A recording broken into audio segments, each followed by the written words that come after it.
En Cartago, en el Vergel, estuvo de acuerdo Chupeta, Don Diego, Varela, Arcángel, Miguel Solano, Berna, Carlos Castaño. Todo el mundo estaba de acuerdo en que se diera esa situación. Pero pues después esas cosas se fueron al piso porque Carlos no pudo hacer nada y estaba muy loco. ¿Él estaba muy loco? Sí, ya Carlos estaba muy loco. ¿Qué es? ¿Por qué? ¿Por qué? Decía una cosa por la mañana, al mediodía otra y por la noche otra. Sí. Entonces ya nadie le creía lo que él decía. Y yo cometí un error en esa cuestión de que nosotros estábamos manejando para un sometimiento masivo, buscando un sometimiento masivo al gobierno americano. Invitamos a Carlos y Carlos filtró eso por todas partes y era lo primero que habían pedido, que eso no se podía filtrar. Entonces perdimos credibilidad. Según Gómez Bustamante, en el negocio del narcotráfico se acaban las convicciones políticas y morales. A los paramilitares les ayudó económicamente e hizo muchos negocios de droga con ellos. Yo tuve una relación muy buena con ellos. No, yo les compré droga. A ellos les compré droga mucho tiempo. ¿A quiénes? A Mancuso, a Cuco. Tuve mucho negocio con ellos dos. 1.000, 2.000 kilos les compraba cuando les compraba. Pero también le compraba grandes cantidades a la guerrilla de las FARC. Esa es la doble moral que manejamos los que estamos en este problema. Porque nosotros siempre dijimos odiar la guerrilla, pero cuando teníamos que comprar droga se la comprábamos a ellos. Confiesa que mensualmente ayudaban económicamente al bloque Calima a las autodefensas y que es muy buen amigo de alias Don Berna, a quien le atribuye haber arreglado sus diferencias económicas con alias Macaco por un dinero que supuestamente le quedó debiendo. ¿Qué va a pasar con el proceso de paz de los paramilitares? ¿A dónde va a llegar? ¿Ellos van a terminar en Estados Unidos? Yo pienso que si las cosas siguen así, con tanta presión internacional, al final terminarán como nosotros, porque hay mucha presión internacional sobre el proceso. ¿Terminarán extraditados o negociando con Estados Unidos? Negociando. ¿Usted no los ve ellos extraditados? Yo los veo negociando, no extraditados. Rasguño reveló además detalles de cómo recogió dinero entre capos del cartel del Norte del Valle para las campañas políticas y para algunos funcionarios de la policía y la justicia. Sobre la primera acusación habló de la campaña Samper Presidente. Rasguño tiene claro por qué los políticos colombianos buscan a los narcotraficantes para pedir ayuda económica. Yo creo que este es un país donde hacer política es demasiado costoso. Entonces la gente tiene que buscar unos recursos más frescos para poderse financiar, porque si no, nunca van a hacer nada. Usted habló en alguna oportunidad de unos aportes que le habían pedido para unas campañas presidenciales. ¿Cuál es la realidad de esos aportes? ¿Qué campañas y por qué? No, eso, Orlando Henao era el que recogía platas, como él sí se mantenía en Bogotá y Cali, él fue el que recogió platas para campañas políticas. Simplemente él la pedía y yo la daba. Y en charlas con él me comentaba algo, esto es para esto, eso es para lo otro, pero nunca supe si fue verdad o fue mentiras que él las pidió, pero sí se dieron. ¿Para cuántas campañas presidenciales? No, solamente la campaña esa de Samper que recogieron plata, pero fue para la única, de resto no. Samper y Serpa, ¿no? Él siempre la pidió, sí, eso lo pedían ellos para esa campaña. ¿Y usted se arrepiente de haber hecho ese tipo de contribuciones? ¿Qué le quedó a usted de eso? Problemas. Me arrepiento, claro, de haber hecho eso me arrepiento porque eso me ha traído muchos problemas. ¿Qué problemas? ¿Que lo amenazaron de muerte o qué pasó con eso? No, porque todo el mundo empezó a decir que yo era un sapo, que cómo me ponía a decir eso, que cómo hacía una cosa de esa, entonces eso me perjudicó mucho. ¿Campañas más a nivel regional, parlamentarias del Congreso, le pidieron a usted colaboración económica? No. Yo era la única persona así político que financié, fue al doctor Chavarriaga, eso sí lo financié yo toda la vida, que pues, todo el mundo sabe que era un empleado mío. Y admite que también enviaba dinero para las autoridades, especialmente las judiciales. Ese es un tema que siempre lo manejó un abogado mío, el doctor Candamil, y el coronel González. Entonces, simplemente ellos le decían, no hay que dar esto, y uno nunca preguntó ni nada, porque siempre creía en ellos dos. ¿Verdad o mentira que la dieron? No sé. ¿Pero se la pedían para darla? Sí, la pedían para darla. ¿A quiénes? No, nunca. No digo, ¿a qué tipo de personajes? No, ellos pedían diario, ellos pedían mensualmente, pero nunca. ¿Pero pedían para políticos, para fiscales, para quién? Si ellos pedían que para cuadrar, que en fiscalía, que esto y que lo otro, y el doctor Candamil lo he buscado por muchas partes, porque necesito ver qué es lo que él tiene y ha dicho, o qué es verdad, porque ahí me van a procesar por esas cosas y no me parece por ningún lado. Hay un costo que yo sé que lo tengo que asumir en años, porque hay algunas cosas que en ningún momento se van a poder ventilar. Esa es la verdad. Entonces yo sé que voy a estar un poco de años más todavía detenido, porque hay cosas que no se pueden ventilar. Hay cosas que usted se llevará a la tumba, es más o menos lo que me quiere decir. Sí, hay cosas que me llevaré a la tumba y es que hay cosas que no... Yo tengo mucha familia. Hernando Gómez Bustamante confesó que junto a su principal socio, Orlando Henao, sacaban hasta 10 toneladas de droga en una sola noche. El puente de los cargamentos era México. Rasguño no se considera un capo de capos, pero sí se declara el heredero de Orlando Henao, su gran amigo, conocido como el hombre del overol. No, Orlando y yo empezamos juntos. Él y yo empezamos juntos hace muchos años y siempre estuvimos juntos hasta que él murió. ¿Por qué le decían a él el hombre del overol? ¿De dónde salió eso? Porque era el que mandaba, esa es la verdad. Él era el que, en el sector de nosotros de Norte del Valle, era la persona que realmente tenía el mando y la vocería para cualquier situación que se presentara. ¿Era cierto que hasta los Rodríguez le temían? Sí. ¿Usted cuánto duró en el negocio del narcotráfico desde que comenzó? Unos 25 años. Escaló todas las posiciones, digamos, comenzó siendo qué y terminó siendo qué. Yo empecé siendo chofer, escolta, y así me fui iniciando. Estuve en la Sierra Nevada, cuando la época de la marimba, con un tío mío, bueno, desde esa parte, desde muy niño empecé. Y por ahí a los 18 años ya Orlando y yo teníamos una independencia, muy pequeña, pero éramos independientes. O sea, comenzaron exportando cuántos kilos y terminaron exportando cuántos. No, yo pienso que aquí se empieza y uno nunca sabe cómo termina. Pero no, nosotros empezamos como todo el mundo, con gramitos. Y terminamos mandando. ¿Cuántos kilos y terminaron exportando cuántos? No, yo pienso que aquí se empieza y uno nunca sabe cómo termina. Pero no, nosotros empezamos como todo el mundo, con gramitos. Y terminamos mandando toneladas a México. ¿Por qué el narcotráfico es tan fuerte en Colombia? ¿Por qué hay tanto narcotraficante? Es un negocio muy lucrativo, en el cual uno se enriquece demasiado rápido y no sabe medir los costos y los problemas que eso le puede traer a uno más adelante.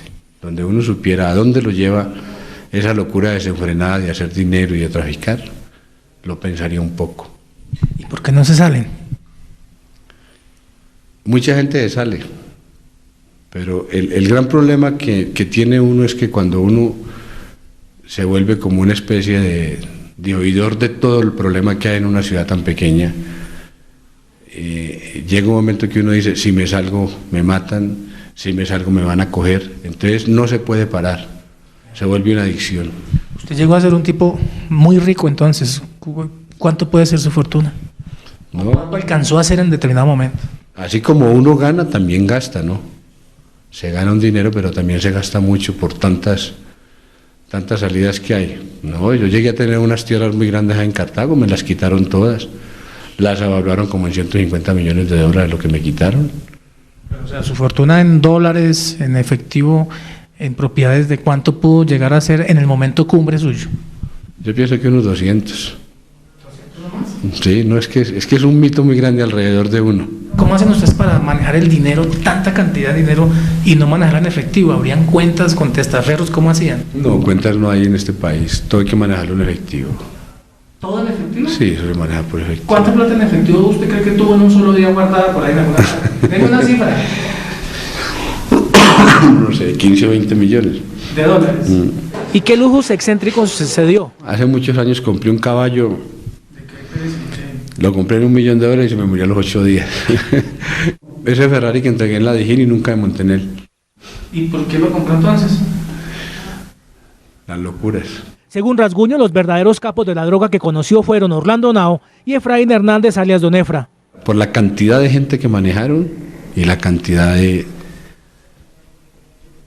mercancía o cosas que ellos llegaron a manejar. Deme una cifra, porque la gente no sabe eso. Yo manejaba muchas toneladas, don Efraín manejaba muchas toneladas. Muchas toneladas, ¿cuántos en una noche, por ejemplo, sacar aviones repletos de cuántas toneladas? En una noche sacar 8 o 10 toneladas. En una sola noche. ¿Y usted cuántos logró sacar? Poquitos.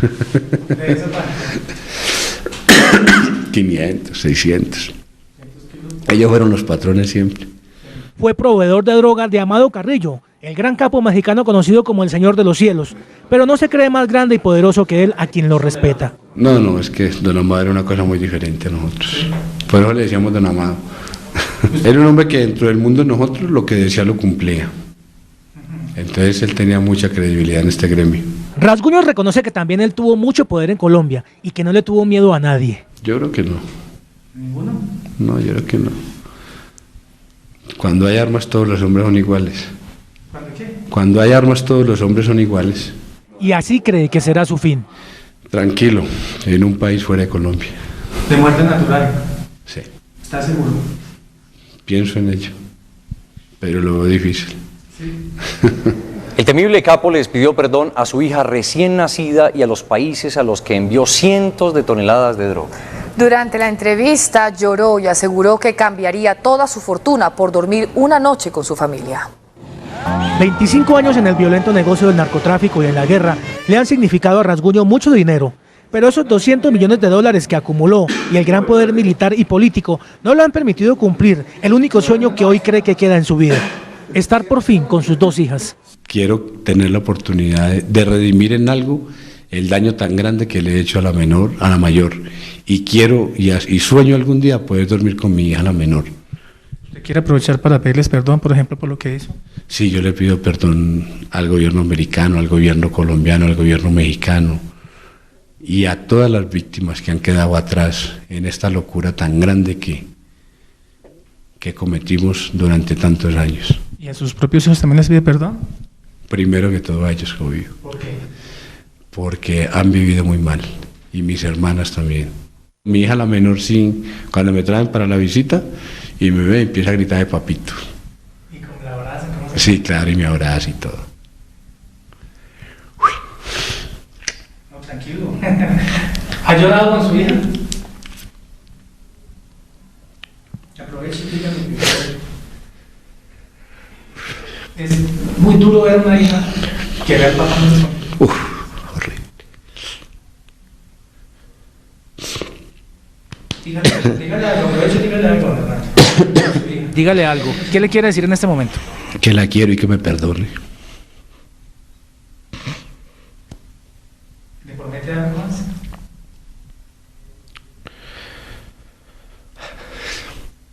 Que el día que pueda ser libre, nunca me alejaré de las dos. Por eso mismo está dispuesto a entregar todos sus secretos y su fortuna en Estados Unidos a cambio de poder estar con su hija de 30 meses de nacida y aunque sea dormir una noche con ella. Yo no sé qué es dormir con ella.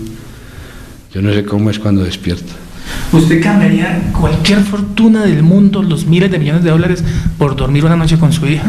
Lo que tengo lo entregaría. Lo que tengo y lo que pueda hacer lo haría por mi hija.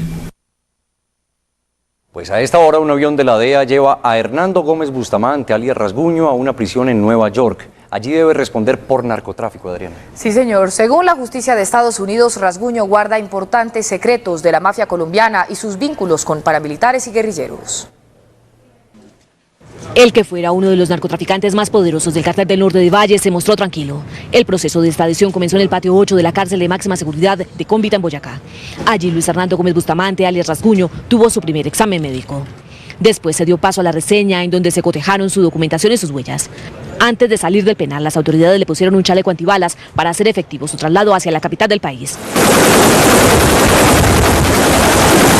A las 9:45 de la mañana, un helicóptero Black Hawk llegó al hangar de la DEA. Allí un avión King con matrícula 2080F esperaba al capo. En el hangar, ante 2 agentes de la DEA y 3 funcionarios de aduanas, alias Rasguño pidió las máximas garantías de seguridad para su traslado y reclusión en Estados Unidos. Es un viaje de 10 horas que tendrá 2 paradas, una en Guantánamo y otra en Miami, para llegar a su destino final, Nueva York, en donde alias Rasguño afrontará cargos por narcotráfico y lavado de activos. Nos acompaña el abogado de Rasguño. Humberto Domínguez. Buenos días, abogado. Buenos días. Abogado, ¿por qué este tema no está judicializado en los Estados Unidos si hay 2 americanos muertos allí? ¿Por qué esto se quedó únicamente con la novela de la Kika, en donde ahora se coincide en señalar que la Kika no es un angelito, pero de este caso es inocente? ¿Por qué en los Estados Unidos no ha pasado nada con esto? Es una de las preguntas que deberíamos estarle preguntándole, ¿no? Que se pronuncie un oficial del gobierno americano sobre ese tema, qué investigaciones han desplazado en relación a la declaración que dio el señor alias Popeye y que ahora ratifica Hernando Bustamante sobre un soborno que se pagó para que cambiaran la versión de la declaración del arete.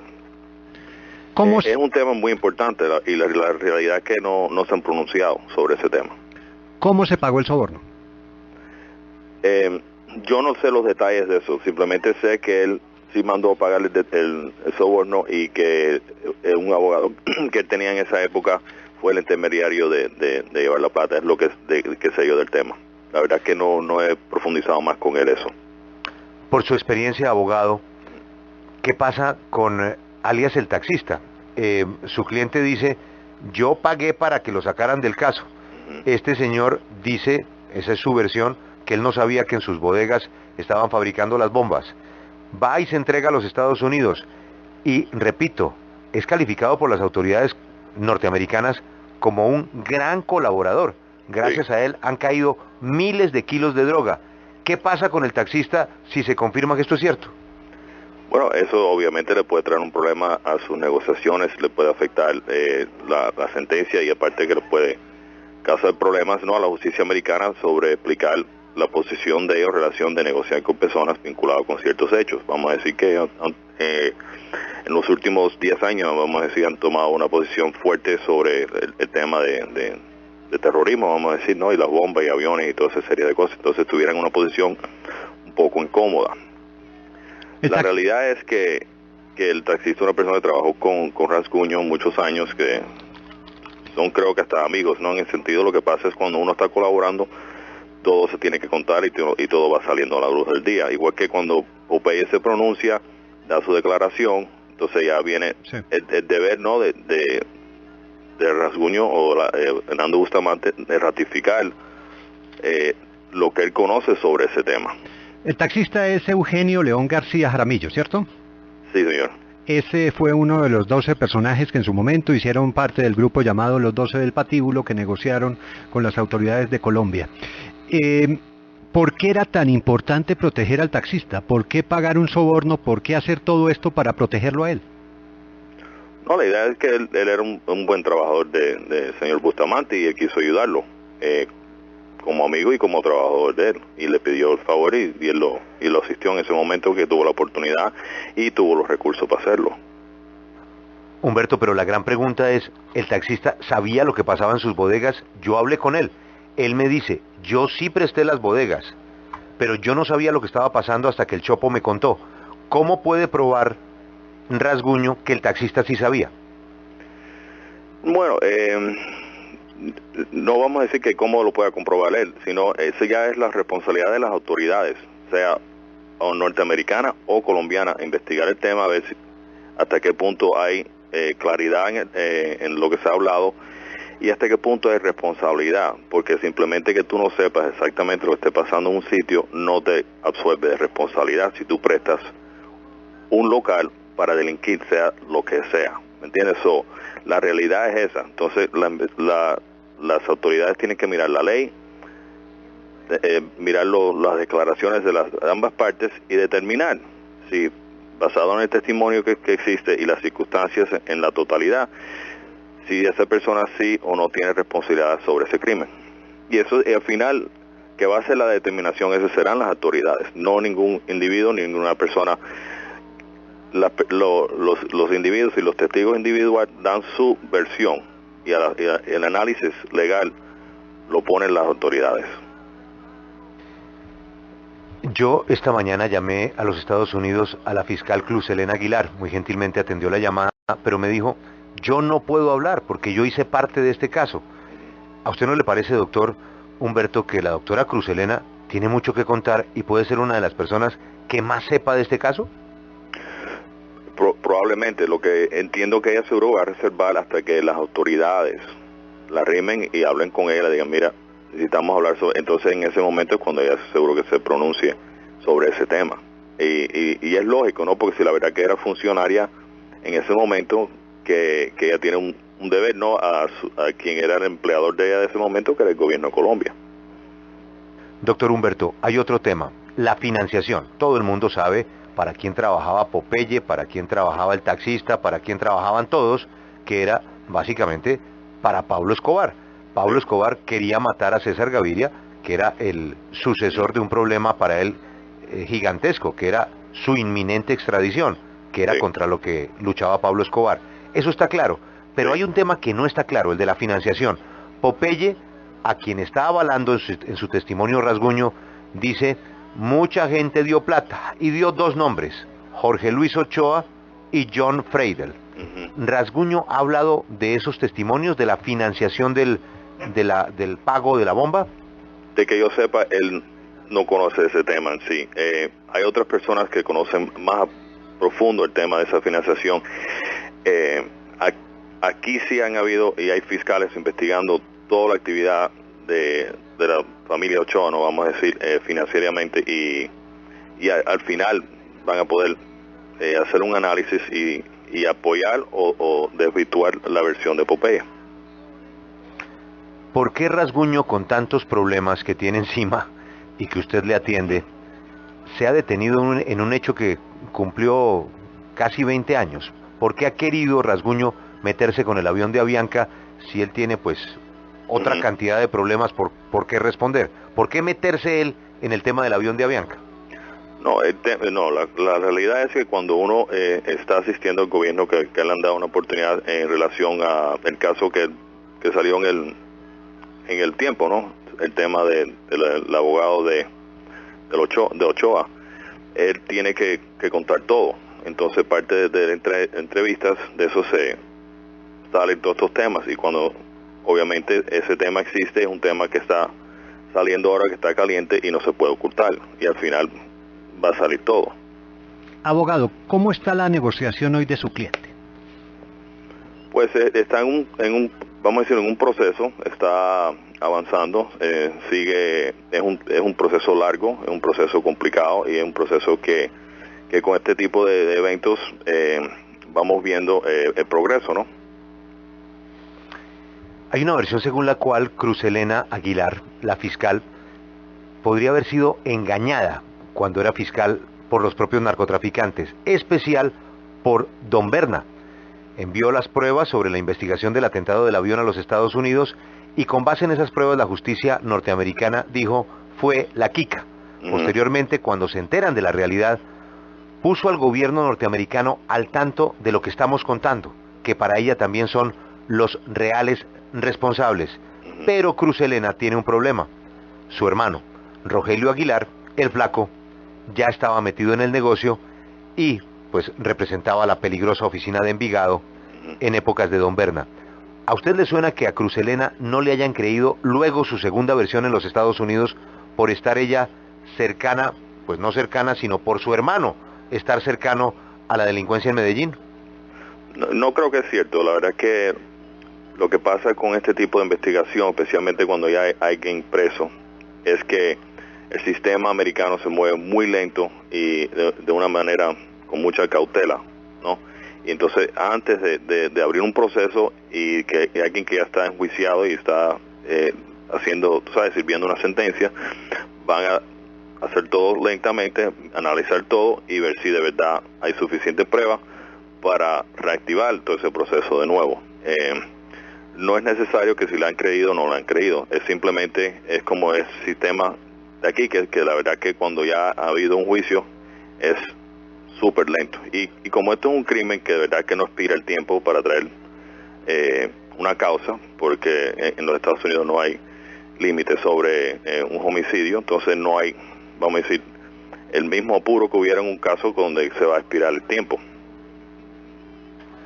Abogado, esta pregunta me la puede contestar usted mejor que cualquiera. Acaba usted de sacar de la cárcel a uno de los hombres más fuertes del cartel de Cali. Me refiero a Víctor Patiño, y lo logra precisamente por la cooperación de este hombre que en su momento era considerado uno de los mayores narcotraficantes y peligrosos integrantes del Cartel del Norte del Valle. Se lo pregunto con este contexto, con esta presentación, porque algunos analistas me decían, mire, Popeye está haciendo lo que tiene que hacer para salvar su vida. A él le faltan 2 años en la cárcel, ya tiene su familia en los Estados Unidos. En 2 años Estados Unidos lo extradita y lo lleva al lugar en donde va a durar vivo muy pocas horas. Popeye lo que está haciendo es jugándose su última carta, que es contarle a los Estados Unidos, aprovechando que 2 americanos iban en ese avión, la verdad de un crimen que ya se lo habían achacado a la Kika injustamente, ese crimen, no otros. ¿Le suena a usted que esta sea la jugada de Popeye para protegerse y quedarse como testigo protegido? Puede ser, tiene cierta lógica eso. También lo que entiendo yo también es que él quiere como aclarar muchas cosas. Este tema, si esto es cierto, es un tema sumamente importante. La verdad que hay pocos temas en el sistema de justicia hoy en día que fueran más importantes que el tema de una bomba en un avión donde quedaron tantas personas muertas. Entonces, si él tiene la verdad, la llave para abrirle este tema y ponerlo enfrente para sacar todas las verdades, es un deber que debe hacer. Y si al final le da un beneficio a él, pues es como funciona la justicia, vamos a decir, porque él es el que trae la información, él es el que tiene la información. Yo personalmente no lo conozco, ni sé quién es, ni sé si es buena persona o mala persona. Lo que sí te digo, él admitió que no fue buena persona, pero ese es el tipo de persona que va a tener conocimiento sobre un tema tan horrible de lo que pasó ahí. Y hay que al final oírlos, analizar eso en conjunto con todas las pruebas y todas las evidencias, y si tiene credibilidad y le es importante, pues entonces los Estados Unidos o Colombia o otro país, quien sea, puede ser que lo utilice como un testigo y puede ser que le dé protección. Abogado, pero un tema procesal en los Estados Unidos. ¿Este tema está abierto? ¿Hay un proceso o se abriría nuevamente? ¿Cómo está la situación de investigación por el tema del atentado del avión de Avianca? Yo no sé específicamente, pero yo creo que en estos momentos debe haber personas mirando todo este tema, mirando todas las actividades. Aparte, la Kika, el abogado de él, puede estar mirando todas estas pronunciaciones y presentar documentación en corte para reabrir ese caso cuando que hay pruebas nuevas. Es un ejemplo. A mí me parecía muy raro si no estuvieran ya personas mirando este tema y ya haciendo gestiones legales sobre este tema. Abogado, quiero volver a lo que le preguntaba sobre la negociación de su cliente y lo que ha pasado con su cliente. Tengo entendido que él lo trasladaron de cárcel y que se han presentado algunos inconvenientes porque él, entiendo, ha tenido la intención de ayudar con información a las autoridades en Colombia y en Estados Unidos, ha tenido problemas con la familia en Colombia, creo que varias personas han sido asesinadas cercanas a él, pero no se ha podido concretar esa colaboración. ¿Por qué y cómo va esa posibilidad?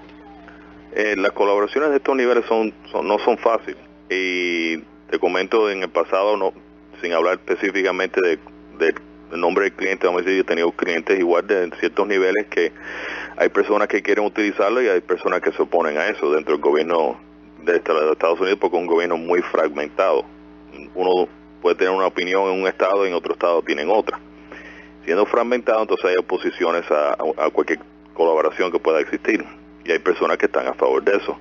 Uno lo que va haciendo es, vamos haciendo puentes, ¿no?, para llegar a la gran cantidad de personas que quieran asistir a la persona y oírlo. Y es lo que uno va haciendo. Y entonces esos procesos se demoran, no son fáciles, y uno va haciendo esas conexiones y va marchando hacia adelante y sin dejarse que los pasos que le den para atrás, que lo derroten, ¿no?, que sigue uno para adelante y sigue haciendo puentes, vamos a decir. Pues ahí está la historia.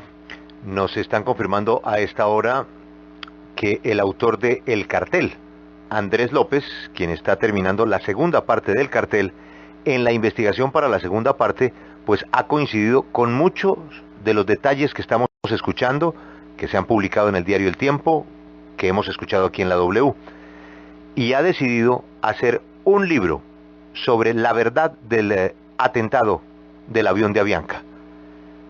en la Sería muy investigación. interesante.